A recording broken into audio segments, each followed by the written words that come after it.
Noite. Esta é uma atividade do programa de pós-graduação Ciência da Saúde da Faculdade de Medicina da UFG. A disciplina que estamos ofertando agora de final de ano, que é saúde reprodutiva. Vamos falar dentro da reprodução assistida, lembrar em consideração que o fator mais importante da esterilidade feminina é o fator ovariano, que nós já comentamos em uma aula que foi sobre ovários policísticos.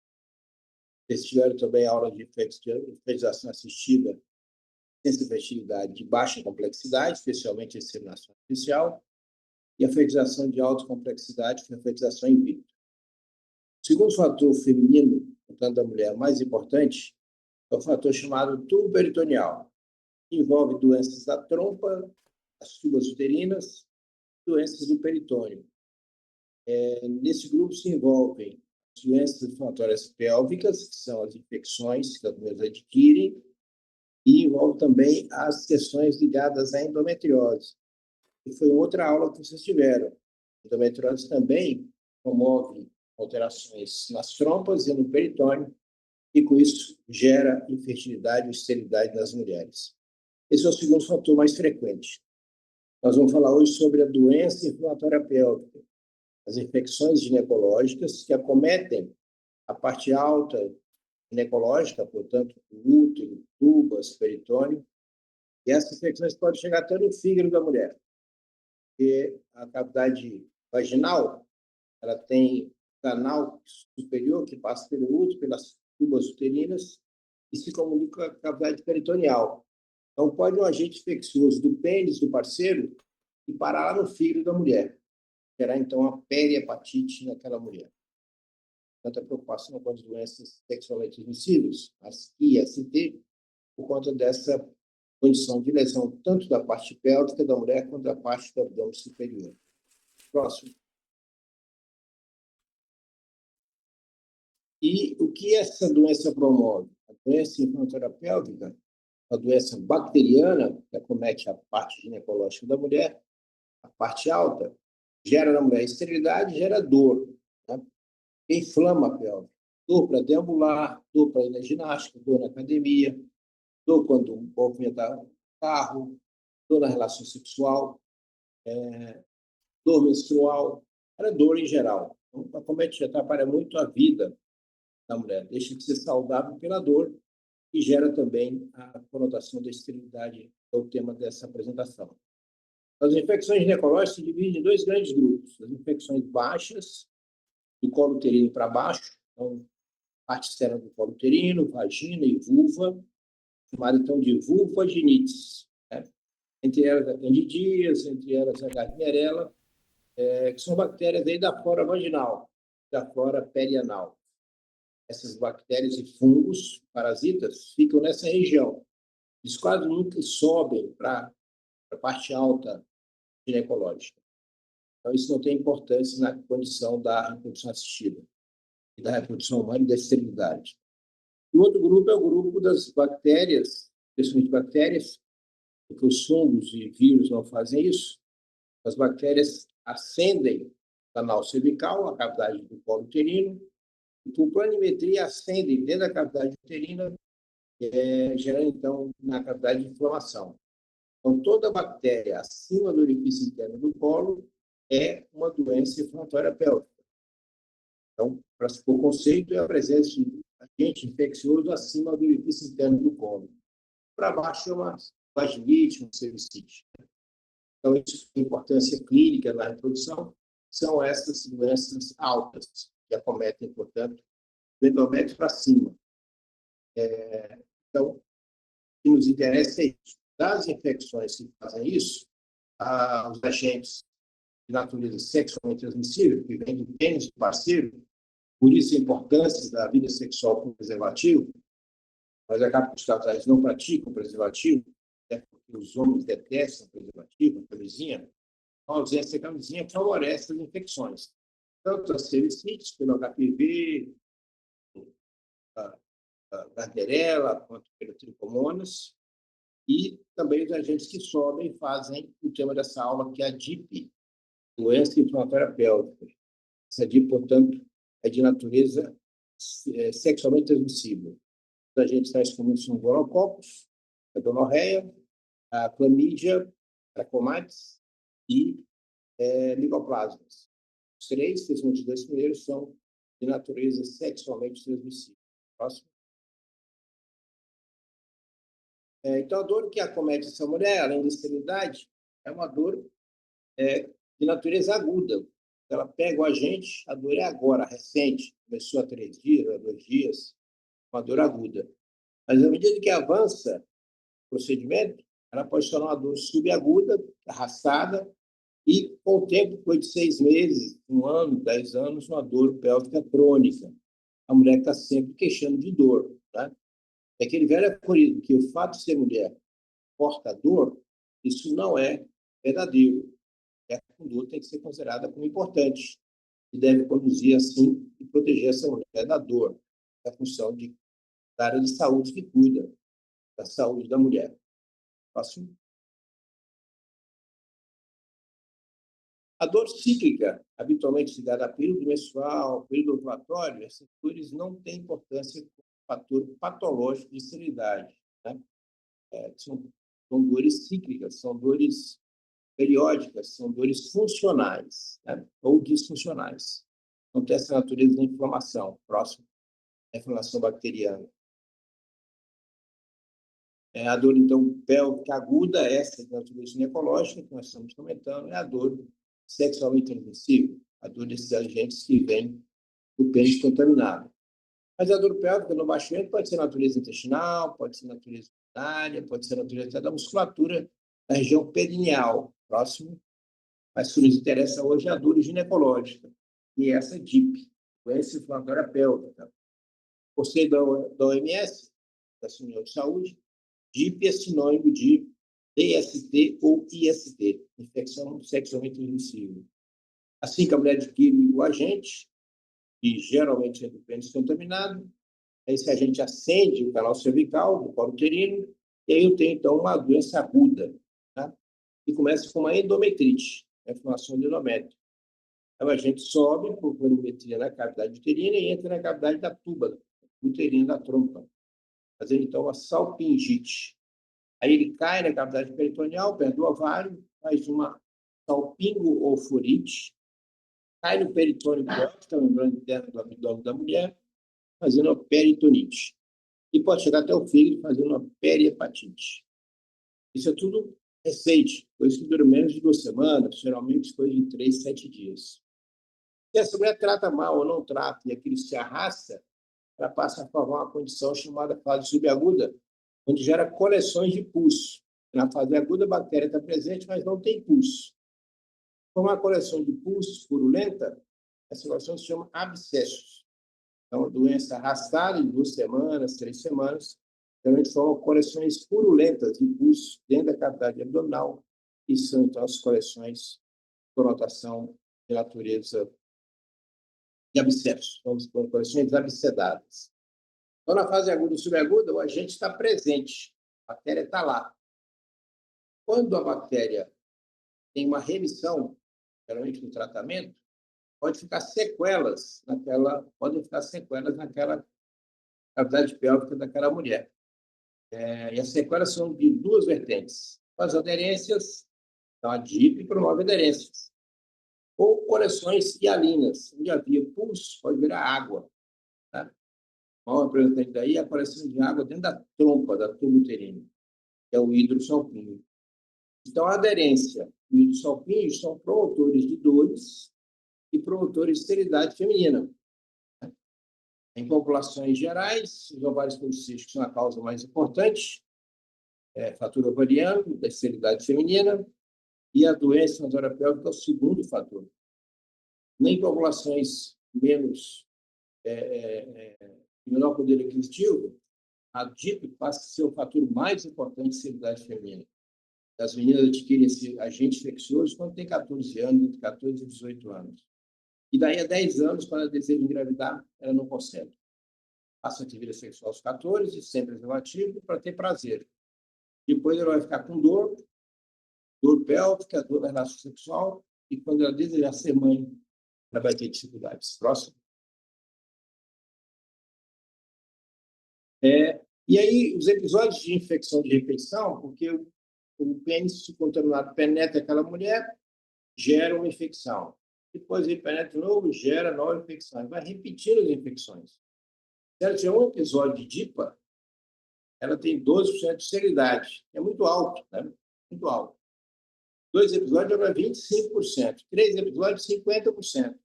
Acaba com ela ter uma vida sexual permanente com aquele parceiro, ela chega, portanto, a uma frequência de esterilidade muito alta. E além da esterilidade, dor pélvica crônica, dor ao coito, que é a dispareunia, quando vai ter relações que é para dar prazer, ela passa a ter dor, e aumenta frequentemente as condições da presa ectópica. A tromba fica inflamada e aderida, às vezes ela permite a fecundação, só que não permite o transporte do embrião. Ele desenvolve dentro da tuba, gerando então a presa ectópica. Essas mulheres geram riscos maiores de presa ectópica. Próximo. É um sofrimento na vida dessa mulher. O DIU não gera infecção, mas o DIU não convive com infecção. Mulher de vida sexual, não usa preservativo, então é um parceiro fixo. A mulher não deve usar DIU. Porque o agente bacteriano, ele não vem do DIU, ele vem da relação sexual e ele adora o DIU. Ele sobe e fica dentro do DIU. Ele é um quartel-general da bactéria. Ele não responde ao antibiótico. Então, nesse caso, tem que retirar o DIU para tratar a doença terapêutica. Então, o DIU piora a infecção. Não aumenta a frequência, mas piora a infecção. A camisinha é um único método que reduz realmente as infecções. Por HPV, por Gardnerella, Pseudomonas, e também para gonococco, clamídia e micoplasmas. Portanto, nós temos que estimular a camisinha. Sexo é para dar prazer. Sexo não é para trazer sofrimento. A usuária de pílula também tem uma redução do risco, não se sabe ao certo por quê, talvez porque sejam mulheres mais bem orientadas. E as luzes vaginais aumentam, né? O fator de risco de 3 vezes. As mulheres devem ser desaconselhadas a fazerem uso de luzes vaginais. Próximo.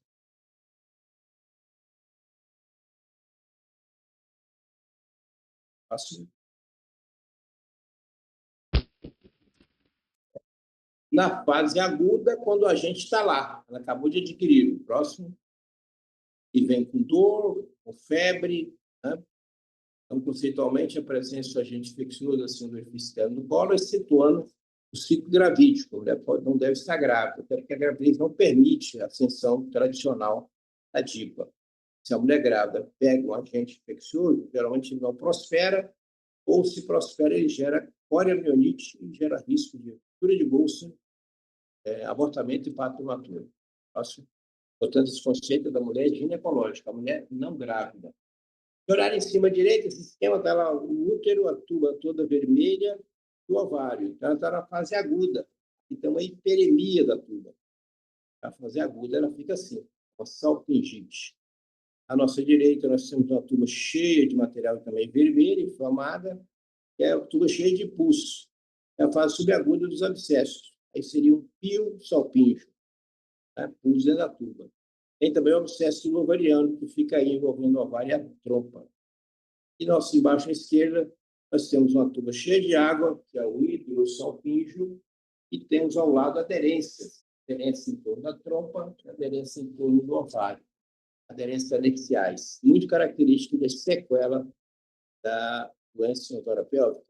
A mulher, quando deseja engravidar, ela está já na terceira posição, porque ela pega o agente com 14 anos e vai ter a queixa aos 24 anos, 10 anos depois.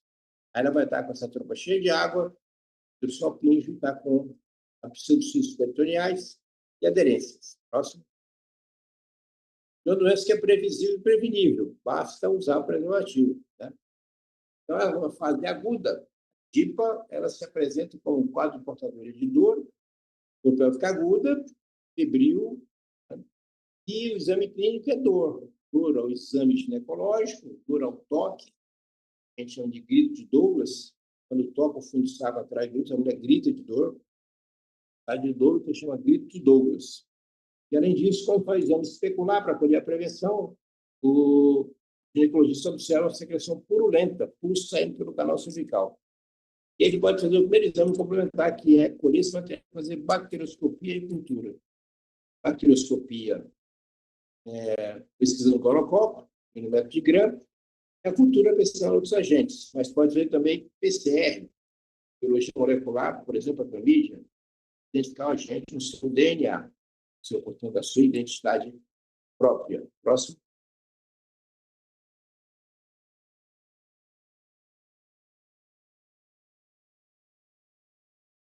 Então, a forma de contaminação, habitualmente, é a forma canalicular ascendente. O agente depositado na vagina, ele sobe de maneira canalicular, chamado de planimetria, plano a plano, de forma ascendente, até chegar nas subas, peritônio, ovário, até o fígado. Próximo. A outra forma é a forma linfática, onde poderia fazer uma endosservicite e chegar nos linfáticos e linfangites. Próximo. Então, a forma menos frequente. Ou hematogênica. Aí não é mais DIPA, né? Seria a forma hematogênica quando um agente à distância chega pelo sangue até a pelve feminina. Acontece isso quando a paciente com tuberculose pulmonar, que faz uma tuberculose à distância lá na tuba uterina. Mas não entra no grupo de DIPA, mas é uma via de contaminação da pelve. Próximo. Mas não é DIPA, né? Ou continuidade, pode também as infecções do apêndice, apendicite, infecções do intestino, diverticulites, pode gerar pus na cavidade peritoneal, que ocupa a pelve, gerando também uma inflamação pélvica, mas ela não se enquadra como DIPA do OMS. DIPA é doença sexualmente transmissível. Próximo.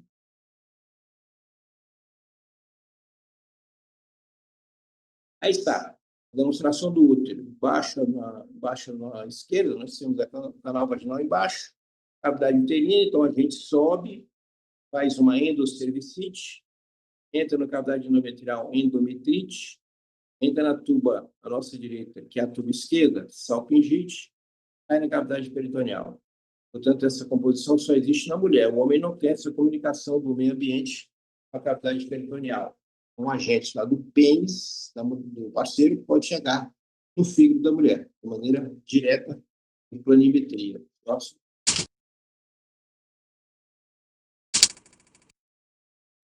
Então, por conceito, é uma história de febre, de dor, especialmente pós-menstrual, e quando o médico examina, tem uma secreção cervical que deve colher para fazer exame complementar, e no toque ele tem essa dor ao manuseio do fundo de saco de Douglas. E aí, portanto, está fechado o diagnóstico. O diagnóstico da DIPA é um diagnóstico clínico, né? Você deve fechar o diagnóstico aí e aguardar o exame complementar. Mas enquanto aguarda, fechado essa história, esse exame físico, o médico está autorizado a prescrever o antibiótico para tratar o casal. Próximo. Até que tem uma imagem de ultrassom, do corpo uterino, à nossa esquerda, uma imagem da tuba uterina, e a tuba uterina ela tem essa composição de poder, aqui, nesse processo, uma trompa uterina dilatada. Próximo. Aí o útero, essa mancha branca linear aí, é o DIU, mulher com doença inflamatória pélvica com o DIU localizado. A conduta melhor, além do tratamento com antibiótico, é retirar o DIU. E, no outro momento, recolocar e pedir para que ela faça uso permanente de preservativo. Próximo. Caso não retire, esse quadro inflamatório fica persistente. Aí, uma outra imagem de ultrassom, no útero, logo abaixo dele está a imagem ecóica, preta. A imagem preta aí é uma imagem do fundo do saco de Douglas cheio de líquido, né? E de pulso já, fazer a subaguda. Próximo. Aí, dá para ver um corte vendo o útero da mulher que estava lúpica, dando corticóide. Esse é o útero. E aqui, essa imagem preta, de um lado e do outro, é líquido, purulento, de pulso, ocupando toda a cavidade peritoneal. Ela tinha 2 litros de pulso na cavidade peritoneal. A doença pélvica aguda é uma doença autolimitada, ela não prospera tão rápido. Mas na mulher lúpica, que toma corticoide, ela tem baixa resistência. Aí, os agentes proliferam com muita rapidez. Pode chegar até a óbito, né? Essa paciente foi parar no UTI com septicemia, quase morreu. Próximo. Vai ser um relatório que eu fui relator de um processo em São Paulo, onde a mulher era lúpida, colocaram um tiro, ela tinha gonococo, ela fez uma septicemia e morreu pelo gonococo. Então, nesse caso, na fase aguda, feito o diagnóstico e tratamento ambulatorial. Né? Principalmente vai se usar hoje a azitromicina, que é rápido, vamos dizer, de 1 a 3 dias de uso, antibiótico, sensível ao parceiro. Se ela tem quadro de abscesso e pulso, tem que haver internação. Tratamento hospitalar com medicamento 2 ou 3 antibióticos. E quando o abscesso é grande, acima de 4 centímetros, tem que operar. Além do tratamento clínico, tem que ir para a cirurgia. Mas a grande maioria, mais de 95% das DIPAs, trata-se com medicamento ambulatorial, feito em casa. Tá? São sai do consultório e ela, então, faz uso domiciliar. Um controle periódico de retorno a quem atendeu. Próximo. A DIPA tem diagnóstico diferencial. Próximo. É um quadro de dor pélvica, mais um. Irritação peritoneal. Quando o médico examina o abdômen dela, avalia se por descompressão súbita positiva, ela tem o Bloomberg positivo, descompressão dolorosa. Né? É inflamado o peritônio. Tem dor no fundo do saco de Douglas. Então, isso também essas doenças, apendicite aguda, diverticulite sigmoide, até policite à distância da vesícula biliar, e o sangramento também por hemorragias ovarianas, até presectómica, gera um quadro semelhante a esse, quando isso é clínico. Próximo. A fase subaguda são mulheres que tiveram infecção e continuam tendo quadro infeccioso, febril, a massa pélvica palpável. Né? As coisas seguem a rotina da dor do quadro febril. Dor, febre, dor, febre. Aí ela volta ao seu ginecologista. Próximo. Quando ele reexamina, ele encontra são massas, no ginecológico. Agora não tinha massa na DIPA, na fase aguda. Na fase subaguda aparecem as massas, as coleções purulentas. Abscesso tubo-ovariano, abscesso no saco de Douglas, abscesso na trompa, que é o pulso-alpíneo, e o abscesso miometrial. Esse miometrial aconteceu muito na década de 80, quando as mulheres provocavam abortamento, e abortavam com talho de mamona, sonda vesical, agulha de tricô, e boa parte das mulheres morreram por isso. Veja que absurdo, a mulher procura o sexo para dar prazer, o parceiro traz um bicho para ela e traz também a gravidez. Tá?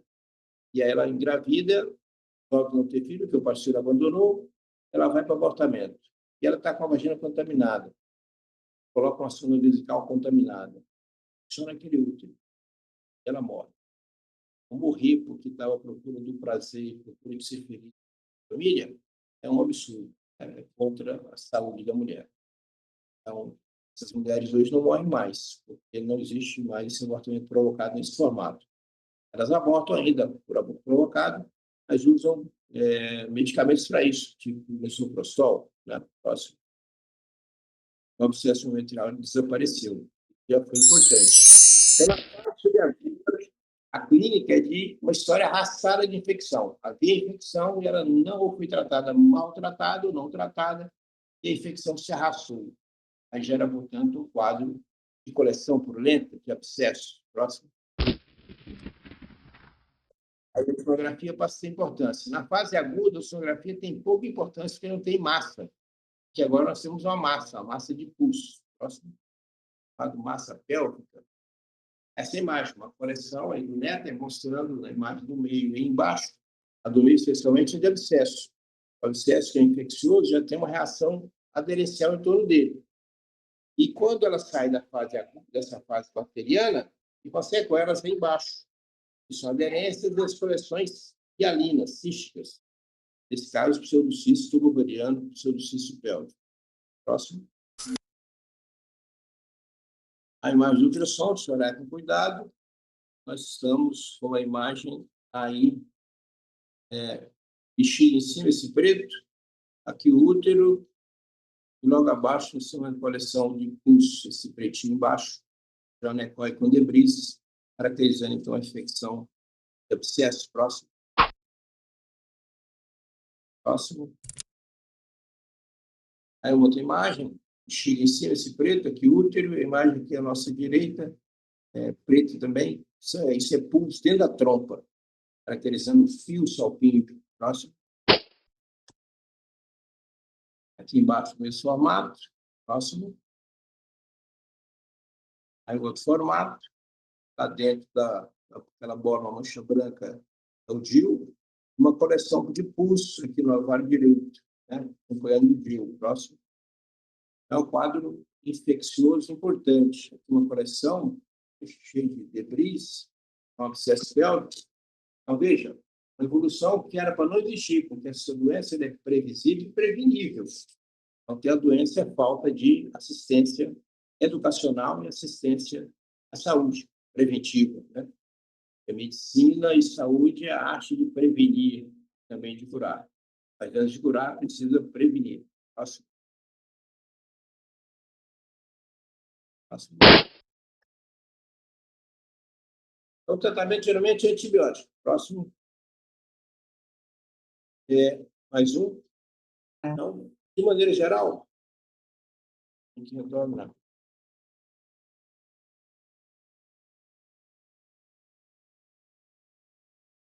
Então, habitualmente, quando tem coleção, esse paciente deve ser clínico, com antibiótico, sob internação.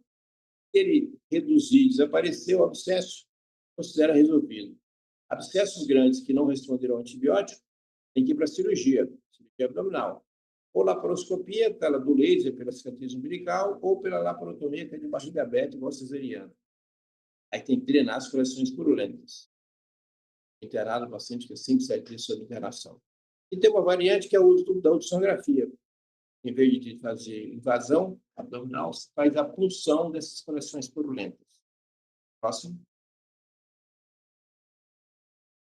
E a laparoscopia, portanto, tem essa finalidade de tratar os casos arrastados, abscesso. Próximo. Portanto, diagnosticar precocemente, tratar rapidamente. Próximo. Para que aquilo não prospere. E a terceira vertente da DIPA é a DIP crônica, que gera dor pélvica crônica. Fica a dor pélvica crônica, a dor que no baixo ventre é arrastada há mais de 6 meses. E não tem caráter nem cíclico, então não repete no ciclo menstrual, e nem repete de forma periódica. Mas dói. Dói para tudo. Dói para frear o carro, dói na ginástica, na academia, dói na caminhada, dói na vida sexual. Uma dor permanente. Além disso, esterilidade. E o toque vaginal identifica o ponto da dor, o ponto auge. E, eventualmente, o toque retal para ajudar também nessa composição. Muito pouco utilizado, mas possível. Próximo. E na dor pélvica e na esterilidade, é preciso destacar a infecção urinária, doenças do intestino, né? E, quando necessário, além de repetir a ultrassonografia, fazer procedimentos para tratar a dor. Aí, a laparoscopia é o mais praticado. E, eventualmente, a robótica. Próximo. Muito mais praticada a laparoscopia. Essa imagem aí, entre uma ótica na cicatriz umbilical, que está aqui à nossa esquerda, e 2 trocar lá embaixo, perto do Monte de Vênus, a virilha da fossílica da mulher, e esse material vai tratar o que encontrar lá dentro. Próximo. É igual a imagem de cirurgia, lavando, aspirando, soltando aderência, drenando as coleções císticas e alinas da fase crônica. Próximo. A laparoscopia é o nosso grande evento na fase crônica. Ele serve para 2 fins: aliviar a dor, quando ele trata a aderência, drena os cistos, e serve para favorecer a gravidez, para desenvolver uma anatomia normal, para que ela possa, no ato sexual em casa, conseguir sua gravidez, para devolver a condição natural de gravidez. O índice de gravidez do ser humano, já comentamos aqui, é 20% ao mês. Quando ela tem inflamação dessa na sua, cai para menos de 0,5%. A ideia da cirurgia é recuperar a anatomia pélvica e devolver para aquele casal a chance que Deus te deu, que era de 20%. Próximo. Próximo. A doença inflamatória pélvica de natureza TIPA, que é o segundo item. Eventualmente, tuberculose que vem lá do pulmão, da forma hematogênica, nós já falamos. A clamídia passa a ter hoje uma importância maior do que o gonococo, tamanha a sua frequência crescente. Próximo. E O formato que fica a pelve dessa mulher é o formato aderencial, né, que a gente considera fibrose pélvica, aderência em torno do ovário e das trompas, a fibrose que acompanha o intestino direita, que é a parede cólica direita, que vai até no fígado. E quando chega no fígado, faz perihepatite, que deixa aderência nesse fígado, a fase crônica, é chamada de doença de Fitz-Urquhart. Fitz-Urquhart é uma afecção em torno do fígado, que faz uma perihepatite, depois adere esse fígado na parede torácica. Isso é uma sequela de doença sexualmente transmissível. Fitz-Urquhart é a fase aderencial. E tem a fase hialina de conexões, que pode ser na trompa, que é o hídro salpíngeo, que pode ser no ovário, que é o pseudocisto, onde havia um abscesso, pode ser atrás do útero, pseudocisto no saco de Douglas, que vem de um abscesso no saco de Douglas, onde havia um abscesso, passa a ter coleção de água, hialina, que gera dor crônica e atrapalha a engravidar. Próximo. As aderências, portanto, de importância pélvica, elas têm envolvimento do ovário das trompas, portanto, a sequela de DIP. A aderência pélvica pode ter derivados de endometriose, de cirurgias anteriores, como siberianas, e elas geram, portanto, esterilidade, geram também dor pélvica. Próximo. Aí uma imagem, se olhar com cuidado, essa imagem alongada, rosada, é o útero. Logo abaixo dele, essas imagens aí alinhadas em fibras, direita e esquerda, são as aderências, né, que fixam o ovário no útero. Próximo. As aderências atrapalham o que nós já comentamos. Aí, de novo, à nossa esquerda, nós estamos bem no centro da tela, a imagem rosada é o útero, essa imagem redonda. À nossa esquerda, o ovário, também rosado. Entre os dois, uma mancha branca. A mancha branca é uma aderência. Fixa o ovário no útero. Aí está errado. O ovário fixado, ele trabalha menos. A gente gravidez fica menor. Próximo. A aderência é uma patologia sequelar, é uma sequela de alguma coisa. Geralmente, doença inflamatória pélvica, bacteriana ou endometriose. Essa imagem redonda à nossa direita é o ovário. Veja que tem uma capa envolvendo o ovário. A capa é uma aderência velamentosa. O saco ovário. Se esse ovário ovular, o óvulo cai dentro desse saco e não cai na tuba. Né? Então, veja, a imagem à esquerda rosada é a tuba uterina. E fica esperando o ovário ovular para ela captar o óvulo. O óvulo não anda, tem cauda. O espermatozoide tem cauda, o óvulo não. Quem faz o movimento do óvulo é a tuba uterina. Ela fica aí espreitando. Quando ele solta o óvulo, ela capta esse óvulo e leva para o seu luz tubário para ser fecundado. Quando ele está sendo obstruído, o ovário, ele não gera o acesso à tuba uterina. Portanto, é um fator de esterilidade importante. Próximo. E os procedimentos de solução para isso é a cirurgia. Cirurgia para corrigir ou fazer fertilização in vitro, bebê de proveta. Só que as mulheres portadoras de hídro salpíngeo, aquela trompa cheia d'água, ela atrapalha a fertilização in vitro. Ela fica jogando aquela água dentro da luz endometrial, dentro do útero.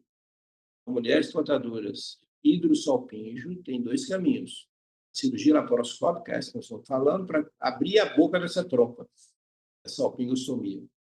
Ou, se ela vai fazer fertilização in vitro, bebê de proveta, tem que antes fazer uma salpingectomia, tirar aquela trompa de lá, para melhorar o índice de gravidez. Próximo.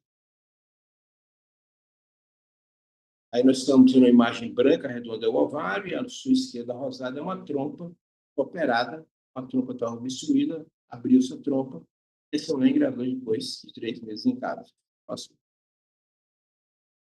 Olha a trompa sendo tratada para abrir a sua boca, porque a trompa não é aberta assim. Quando ela inflama, ela fecha a boca. Tem que abrir a boca com sutura, como está feito aí. Isso é uma salpingostomia, é uma nova boca. Próximo. Para a imagem alongada preta, é a trompa uterina da ultrassonografia, cheia d'água. Próximo. Isso gera dor, como essa imagem é a trompa alongada, e gera esterilidade. Ou nós temos que abrir a boca dela e deixar ela funcionante, cirurgicamente por laparoscopia, ou tem que arrancar essa trompa por salpingectomia, pensando na fertilização in vitro. Próximo. Para tratar a dor, as opções também que tem, além de Tratado aderente tem a condição de retirada do útero, quando está doente também, ou até essas ablações nervosas da pelve. Próximo.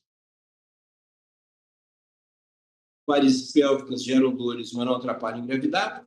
Pode ser das veias uterinas, das veias ovarianas, mas não atrapalham engravidar. Geralmente se acompanha de varizes dos membros inferiores, das pernas. Próximo. Olha aí, uma imagem central é a imagem do útero, e aí a imagem do útero. Nossa direita tem próximo. Quando chama o Doppler, olha aí, essa imagem colorida, direita e esquerda, são varizes da pelve. Tá? E não gera estabilidade, importante saber disso, mas gera dor. Próximo. Bem, outra aula de endometriose, essa aula já tiveram com o professor Rui, que é uma ectopia do endométrio fora da cavidade uterina, que gera dor para menstruar, gera dismenorreia, dor na menstruação, cólica menstrual, gera dor ao coito e gera esterilidade. É um fator, talvez, o mais importante, esterilidade, junto com a DIPA, uma lesão tubo-peritoneal promotora de esterilidade. Tá? Bom, quanto à DIPA, essa é a nossa orientação, ela é importante devido à razão da prevenção, e quando o diagnóstico é precoce, tratar mais cedo as lesões infecciosas para que as mulheres tenham a anatomia pélvica preservada, não tenham dores, sejam felizes na sua vida afetiva, na sua vida sexual e possam engravidar quando elas desejarem e acharem o momento correto. Portanto, DIPA é doença sexualmente transmissível, é uma IST, que merece nossa ação preventiva, merece nossa ação precoce tratando essa mulher. E lembrar que mulher não existe para ter dor.